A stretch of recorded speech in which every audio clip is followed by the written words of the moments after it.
धनंजय मुंडे मंत्रालयामध्ये दाखल झालेले आहेत। आत्ताची महत्त्वाची बातमी आपण पाहतोय।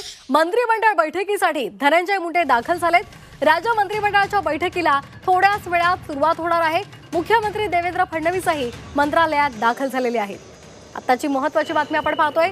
आज राज्य मंत्रिमंडळाची बैठक होणार आहे। या बैठकीमध्ये या संदर्भात अधिक माहिती देत आहेत आमचे प्रतिनिधी कृष्णात पाटील। कृष्णात,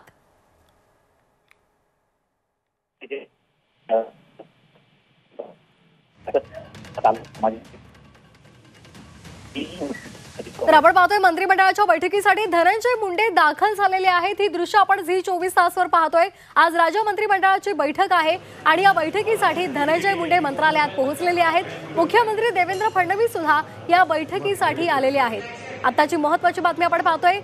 राज्यामध्ये तसंच पुण्यामध्ये गियाबारीच्या रुग्णांची संख्या जास्त आहे। तसंच कोल्हापूर आणि सोलापूरमध्ये सुद्धा काही रुग्ण आढळून आलेले आहेत आणि या सगळ्यावर सुद्धा आजच्या राज्य मंत्रिमंडळाच्या बैठकीमध्ये चर्चा होणार आहेत। काय उपाययोजना केल्या पाहिजेत या संदर्भातली चर्चा अपेक्षित आहे आणि त्याचबरोबर बुलढाण्यामध्ये केस गळतीचा आजार आहे, त्या संदर्भात सुद्धा या बैठकीमध्ये चर्चा होणार असल्याची माहिती मिळते।